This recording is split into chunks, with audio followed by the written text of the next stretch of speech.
All right, good morning. Today we are with Jen Overstreet, and she's going to talk about record keeping for the IRS for the real estate agent. Jen, why don't you go ahead and tell us about yourself? Well, thanks for having me, first of all. I really appreciate the invite, and hopefully can get some information out to not even just, other realtors, but other business owners of, what not to do for the IRS, really. So I have been a licensed realtor for 10 years, full-time, working full-time for myself for the past, I got licensed in April of 2013. So right at the 10-year mark. And I'm currently 2023 local Greater Nashville North Women's Council president. And I also serve on the state line for Women's Council as first vice president as well. So educating others and, trying to get people to not do what I've done over the years. Anything that I can do with that. I love education. I love helping people with that. So for me, I back in April of this year, I got a notice in the mailbox. My husband came in and was like, "We got something from the IRS," and I'm like, oh, "Gosh, I hope it's not an audit." And I was totally joking. I opened it up and I started bawling because I was being audited. Not only was I being audited, I was being a full in-person audit. There's different levels of audits. And a lot of people don't know that. You can have a virtual appointment. You can be required to go downtown, which that was the one that I had, and then one that took place at a courthouse. So mine was the middle. So at that time, I didn't know anything, and I called my close confidant in real estate, and I'm like, "Oh my gosh, I just got an audit notification. What do I need to do?" And he was like, "You need to hire a tax attorney today." So I did. And I hired a company out of Nashville, and they have been doing the audit for me. I sent them all of my documents. I'm still in the middle of the audit, but I'm at the end of it at this point. I'm almost finished. So what I will say is it is incredibly in depth.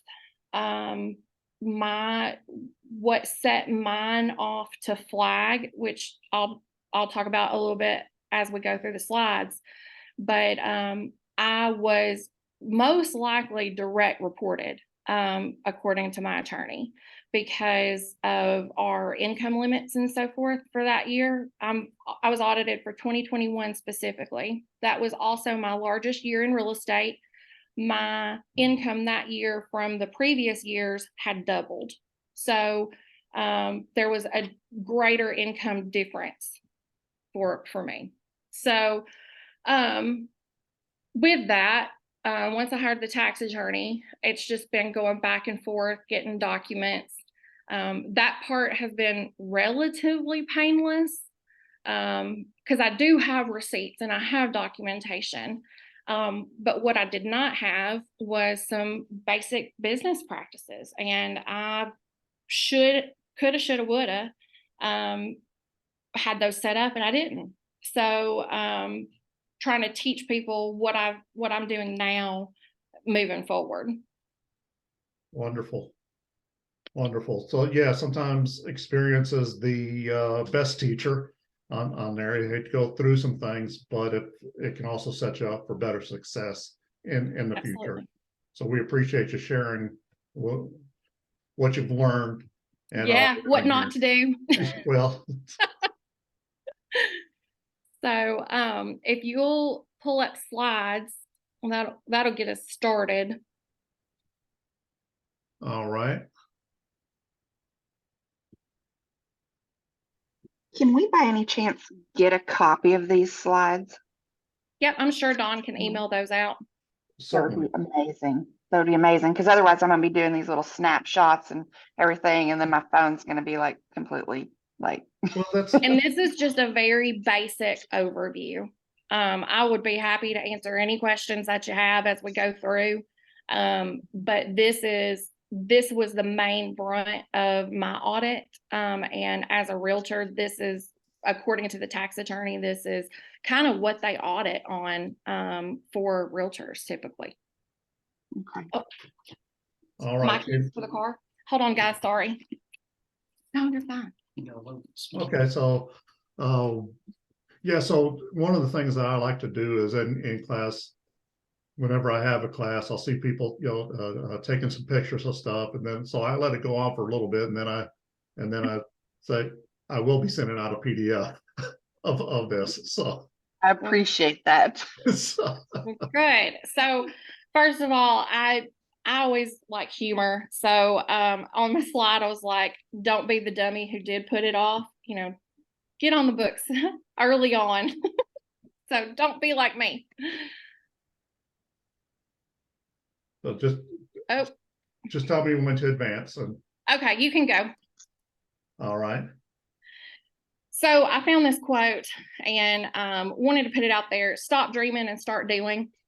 So as business owners, we get caught up in the day-to-day. We get caught up in the trenches. And here's the thing. If you are not an expert at something, farm it out, hire it out, find somebody that is good at that. I did this with my business, like my documents, like my contracts and stuff. I have an assistant. Her name is Natasha, and she is my right hand. She is way more organized than I am. And so I hired her for my transaction coordination. And, I did that years ago. Well, what I didn't do was hire an accountant because I thought I could do it and keep it all myself. So, had to get my head out of the clouds and had to keep moving forward. And so one of the things that I did do was hire an accountant once this audit happened. So we can go to the next one.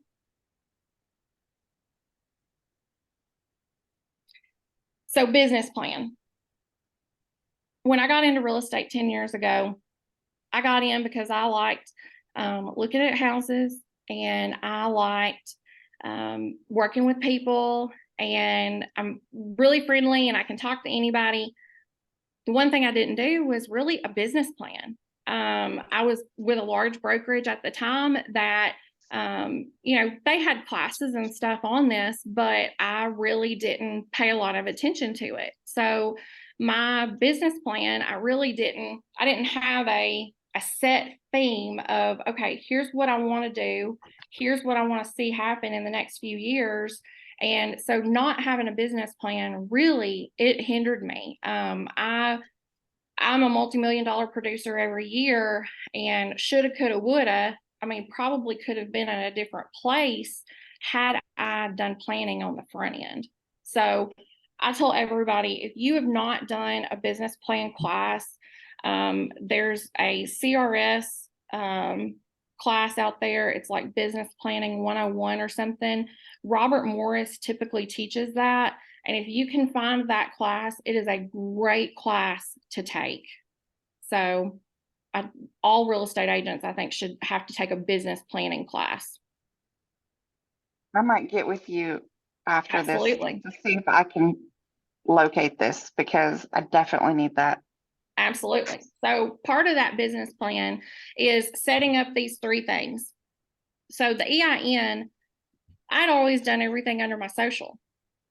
Most agents do. So I'd never done an EIN, and my tax attorney set one up for me.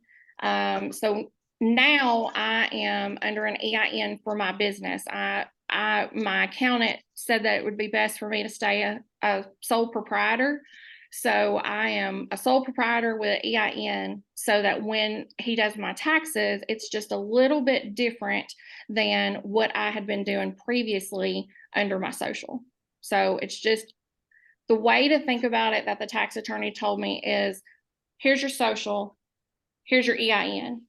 It's just a little bit higher level than your social for your business.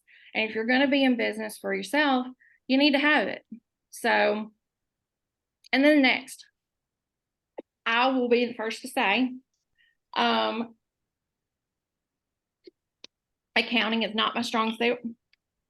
And I didn't have a dedicated business account only. I would sometimes do like personal things out of my business account, and instead now I'm having to pay myself. So I'm functioning like a business. So open a business, get your EIN, open a business account, strictly business only, period. And then the last thing, download an app that tracks your expenses and your mileage in the same app. My tax attorney told me about Everlance. I don't get paid anything for selling it out there to people or anything like that. It's a really good app.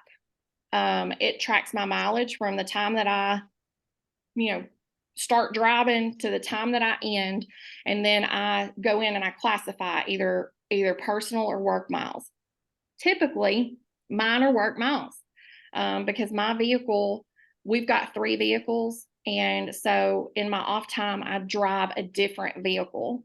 So it makes that part of it a little bit easier for me. But having the GPS tracker and being able to go in there, I've got an example later of this app, but it allows you to track your miles and to tell who you were meeting, why you were meeting, and why that appointment was necessary. Those are the 3 pieces of information that you need in order for your miles to count for your audit. Why, who, and why it's needed.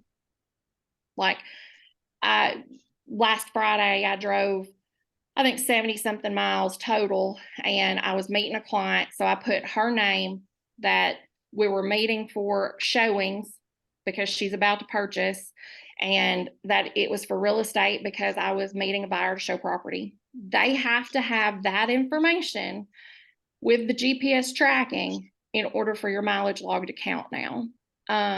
That changed a few years ago, and I don't think that a lot of people knew that. And like myself, I was keeping a paper log. I mean, I just do my odometer reading at the beginning of the year and an odometer reading at the end of the year, and balance out between. And they want to see hard evidence of where you were going, who you were meeting. They want more information, the better. I guess this is part of with all the agents that they're wanting to hire. So you ready for the next slide? Yes, please. Okay. So less than 1% of overall tax returns per year are audited. That is the average as of 2022. So it would have been for years 21 and before. This is directly from the IRS website. So you're talking 1%. Well, starting in 2023, the IRS has hired, I think it's like 80 something thousand extra auditors. So they're going to be coming after more people that are, self-employed. I mean, the corporations, they have tax attorneys, they have litigators that can help them. And so where are they going to get more money from? A big corporation or a small business that may or may not have all of their ducks in a row. And unfortunately, that's how it is. So hire an accountant, hire somebody that you have either worked with in the past, somebody that has worked with, that has the ability to do your taxes quarterly for you so that you know what you're paying in. And then for your overall tax return, pay the $300 to $500 to pay the accountant to do your taxes. Don't be trying to do it yourself. It's just too much. And I think the thing that, I always thought that, well, it just won't happen. Like, what are the chances? Well, less than 1%, and here I am. So just pay the money and do that. I promise you wholeheartedly, it's worth it. Create it as a business expense and account for it in your yearly budget, and just do it. you And I know, imagine this is, generally, real estate agents are already paying a lot of money for a lot of different things, including lead generation, trying to get leads. Having, going ahead and paying this little amount of money just, I think it allows you to be able to make more money, knowing that that's yeah, taken care of. absolutely. I mean, there were like in going back to my audit, there were things that I had missed as deductions. And since I'm in an audit, I can't amend my tax return or anything like that during this, but I can it will lessen, what they're going to say is owed by the documentation I give them. So it does balance out, but it is so much. I mean, just the retainer for the tax attorney was $5,000. Well, I mean, that's $5,000 that I didn't account for my budget this year. I mean, who would think that you'd need an attorney on hand? I mean, most small businesses would not think that. So for me, it was, I didn't have the accountant in my pocket. I was doing my taxes myself, and I didn't know what I didn't know. And they know their lane. We Mhm. can only know our lanes, real estate, lending. On there, it's like, let the professionals be of help and build your team. Exactly. Like, get your people that you trust, that other people have used in the past, and hire an accountant, because they are worth their weight in gold, because they're going to keep you in line, and they're going to find deductions that you may not have known about. Next slide. Yes, please. All right. So these are some common red flags. Excessive deductions or credits. So if you're constantly writing things off, and then or you're trying to get credits for something, it's a red flag within their computer system. Unreported income. So this one is, I talked to another agent friend of mine who he had said he had been audited, I think like 2017 or 2018, and he had gone to the casino and had won like $2,000 or $3,000. They had given him a I think it's a W-2 that they give for that reported income. He had forgotten that he had won that money. And so that his winnings went as unreported income, and that's what flagged him. And then rounded numbers. Most of the time especially the tax programs, they try to, if it's $599.99, they'll round up to $600. Well, rounded numbers is automatic red flag according to the IRS website. That's interesting, considering that those programs do automatically round when you're trying to put things in. Yep, round numbers. So all of these I pulled directly from the IRS website, and I mean, their manual and everything is out there for everybody to look at. It's just getting out there and actually reading it and comprehending it. Wow. Comprehending is the problem. Exactly. That's why we shouldn't be trying to do it. Hire an accountant and be done. So this is a screenshot from my Everlance app that I now use to track everything. So on this particular day, June 23rd, I was on the road from 6:44 to 7:05, and I did 16.4 miles for that track of like when you start and when you stop, it'll stop recording.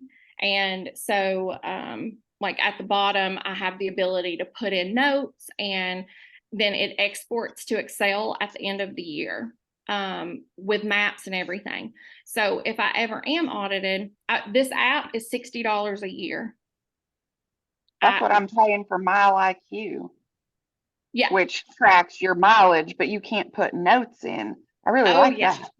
So this allows notes, and it also tracks your expenses. So on the next slide,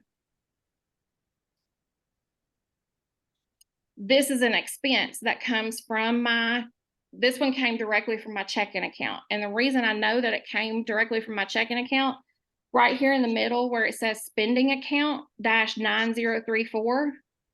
Do you see that? Yes.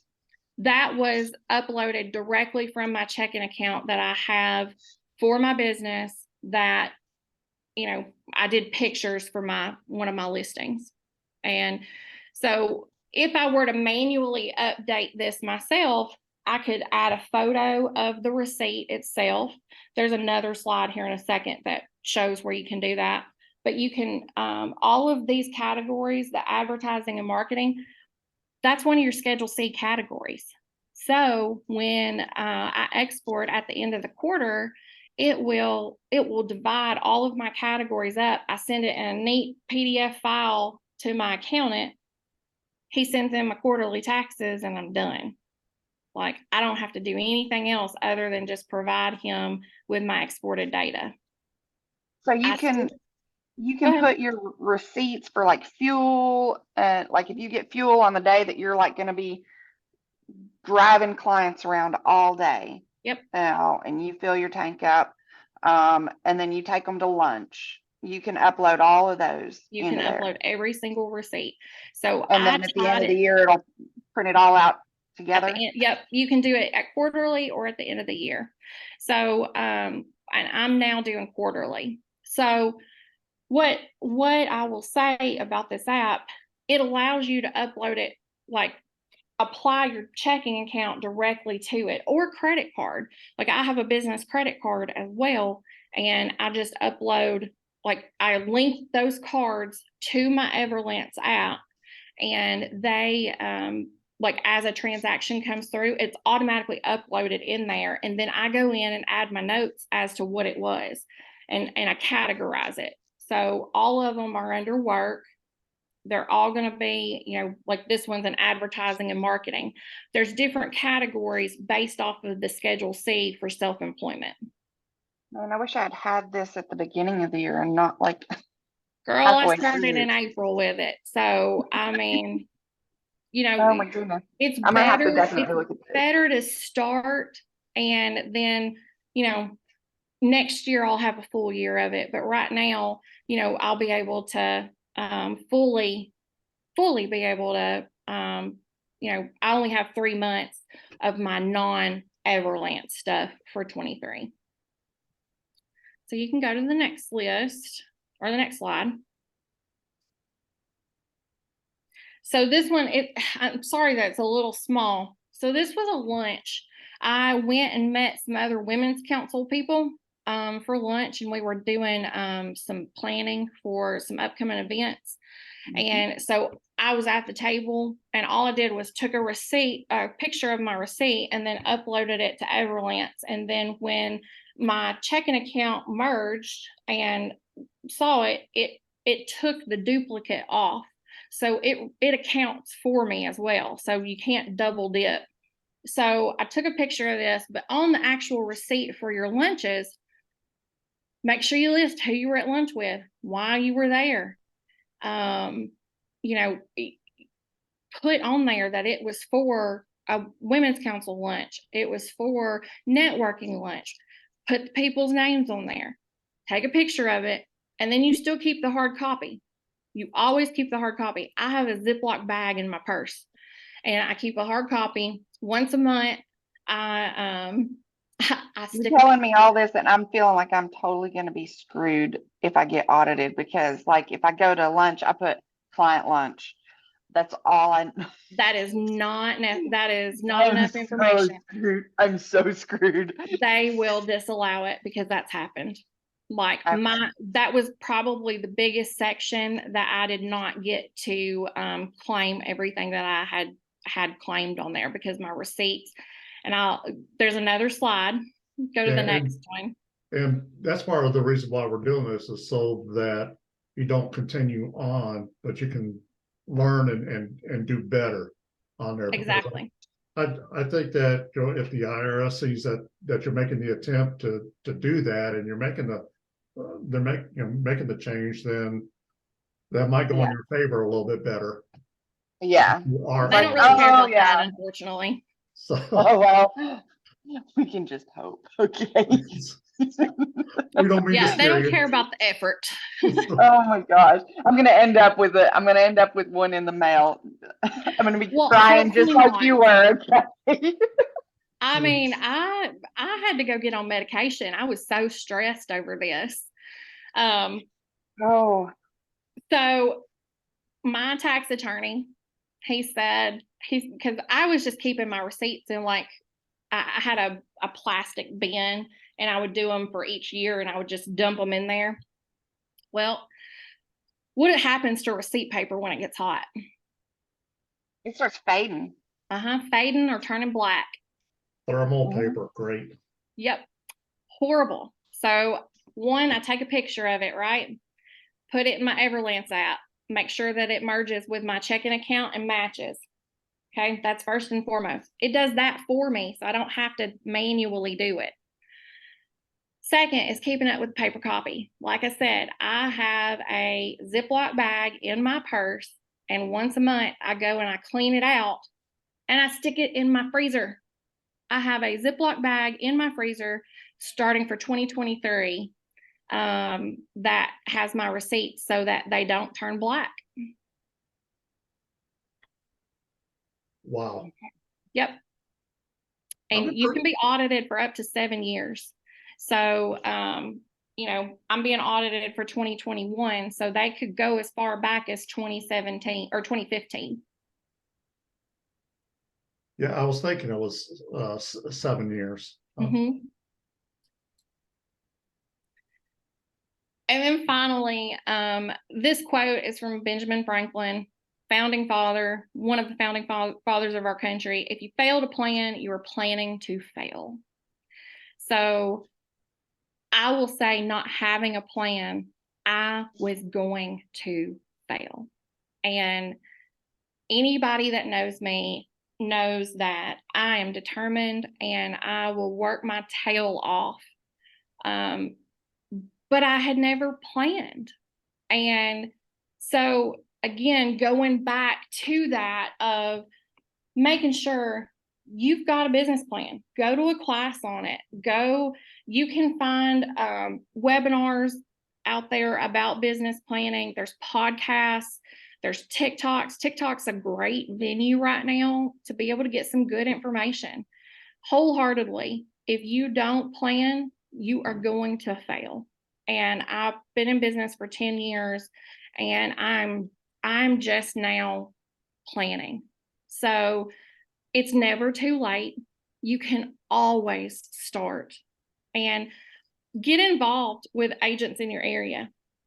I know you're in the Jamestown area, but Cookeville, all of that area, there's so many good resources for you guys up there. Are you a member of UCAR? No, I'm in Flex, but my company is in UCAR and Real Tracks. Okay. So I mean, there's so many good opportunities within different, associations throughout Tennessee. I know my local association is doing some business planning for Women's Council, Greater Nashville North. In September, we're actually going to have an all about tax class and all of the changes that are going to be coming out for 2023's taxes. And my local accountant is going to be teaching that class. And so, we'll have that one available for people to come out and listen to. It'll be good information, but getting out in the community and learning other businesses. Even a friend of mine has a pharmacy, and just talking with her about how she does some accounting stuff. It doesn't have to be another realtor, although it is really good information because they're in the same boat as you. But business practice is business practice. It doesn't matter if you're selling cars or if you're selling, face wash.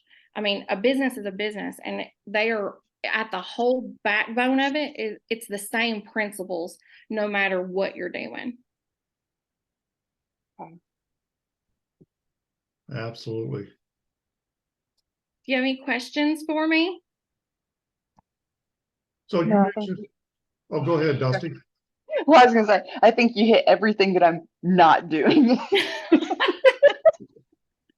Yeah, Well, I'm you like, gotta oh think my as God. realtors, we're people. Like we like to talk, we like to engage. We're We sales. hate paperwork. Mhm. That's why I have Even a even transaction though that's coordinator. all our job is paperwork. Yep. That's why Um, I have the accountant now.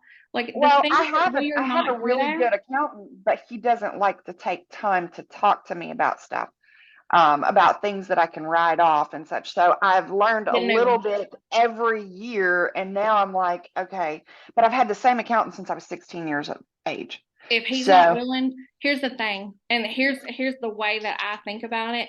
If they're not willing to answer my questions, are they willing to like go to bat for me? yeah, Think about it like from a client perspective. Like if we were unavailable to answer their questions, how quick do you think they'd fire our butts? I know, right? same thing. Yeah, Like realtors, if this, lenders, same thing. We have to be able to talk and educate on there because Absolutely. our clients don't know what it is, the process, but it's important to them to get them to where they want to go. So the people that we use, they need to be able to educate us because we don't know. That's not our territory. We want to be able to do what we want to do with as less stress that we can. So if we can't reach out to them and ask a question, send an email, hey, it may take 2 or 3 days for them to respond, that's okay on there, just as long as they respond. It depends, some things are more urgent than others on there. So hey, if I send out an email at 2 in the morning because I happen to be up and I think of a question, it's like, okay, well, I'll send it by email, I won't send it by text. Absolutely. yeah, That's exactly what I do now. Like if I have a question of, okay, what do I need to do about this? Then I'm calling my accountant and asking questions, during business hours because they are accountants. They're not like us. They don't work on the weekends and at nights and midnight and 2 a.m. But all right. I have a huge question yeah. because you got into the whole, okay, open a business account. Mhm. All right. So yes, I'm going under social, have been for the almost 6 years that I've been in. And I actually confronted my accountant, Mhm. mind you. This was not the answer that he gave me. He said, keep it in personal, he said, and just mark everything as business. So now you're like, okay, open that business account. Well, okay, when it comes down to paying yourself, how do you determine what you're going to pay yourself? And do you just pay it out of each commission check? You pay a percentage out? Well, what should that percentage be? Or does that just depend on what your personal bills run? So for me, I do 25% of my commission. That's Uncle Sam's money. Like I move that to a savings account, a business savings account. Now I do that, but I'm doing more than you. I'm doing 10% more. I've been doing 35% go into that account because I've had to pay in before. And I'm like, that Here's 35% going into that savings account. I'm a just saying, I think you probably need a new accountant. yeah. Here's Well, one he didn't suggestion tell me to do too. that. I was just doing that because I have had to pay in. Here's one suggestion too, with moving money to savings account. Hey, we're still 6-9 months out before you have to fully pay the taxes. And if it allows, you have to take a look at your own situation, but put the money into a CD or something and get that 4 or 5% because CDs are paying a little bit more. So it might, and of course talk to your accountant and all of that, but that may be a way to earn a little bit of money that you're putting aside. Mm-hmm. Yep. Okay. But you have to show that earnings though too. So then there's that another counts as income. So that's the only kicker. Hey, since the interest rates are more than like a 0.01% now on things, it's like we're taking a look at these things like, okay, savings, how can we earn a little bit more on that? So we've been doing that. But again, if you're paying quarterly, it's not going to sit there for 6 or 9 months. Right. Yeah. Right. And as businesses, you really should be paying quarterly according to the IRS. Yeah, so that's, you definitely want to do that. What are some of the common deductions that generally are allowed or that may not be allowed that you've seen? Well, so for me in 21, I think the biggest blow for me, I'm still having issues kind of swallowing this one. I bought a car. So, and I paid cash for the car. Don't ever pay cash for anything. Well, I disagree with that. And here's Well, my father would disagree with it because up until 2 years ago, when I went through my divorce, my father always said, if you don't have cash for it, you don't need it. You know, well, guess what? Little Miss Dusty here at age 40 did not have enough credit because I always paid cash for everything. So guess what? If you don't have credit, you can't buy. Well, you can build credit without having to get a car loan. And so, yeah. So for me, I like that wasn't a main concern of mine. And I needed a deduction. Well, I had at the time, I did advertising on my vehicle itself. So in my mind, I can put that as advertising expense. I miscategorized it on my tax return. And so because of that miscategorization, it's a 20% penalty. Oh man. Yeah, it was like $5,000. Wow. So like, how were you supposed to categorize it? Under car and truck. I put it under advertising. Okay. Yeah. Well.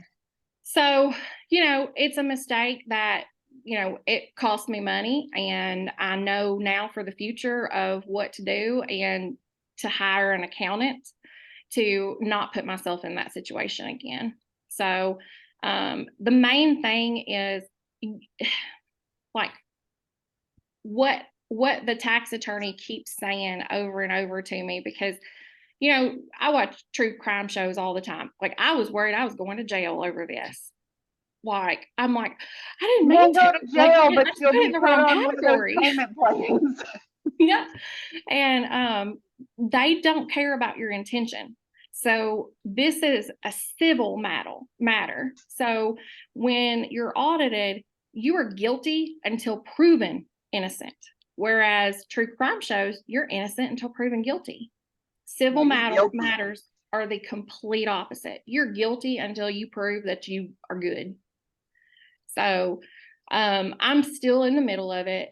I would not wish it on my worst enemy. It has taken a lot of time out of my schedule. It has emotionally. I had to go back to therapy. I had to get on some medication. It's a lot.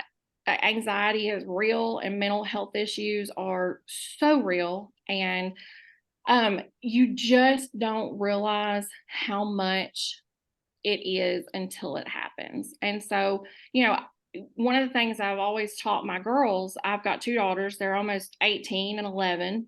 And, you can't eat the elephant in one big bite. You take small steps, and making those small steps and those changes, just try to be 1% better than you were yesterday.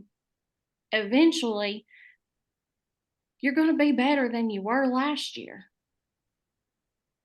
Absolutely. Well, that's a great note to end on right there. So, Jen, we really do appreciate it. That is some great and powerful information that I think will be able to help a lot of real estate agents as well as others as well. So we really do appreciate it. And my phone number is always open. If you have calls, if you want to call or text, I'm here for questions anytime, not just about tax stuff. I'm just, anything. I enjoy helping as much as I can. Wonderful. And we'll add that information to the YouTube description as well. So if you are watching this by YouTube, make sure you subscribe and like us on YouTube. Let others know about it as well, because that's what we're trying to do, is get information out that helps you as real estate agents to be better, to learn more. We appreciate it. Hey, also, if you need a pre-approval, come see me. That's what I do, especially a VA. Love you. Thank you so much. Thank y'all. Thank you.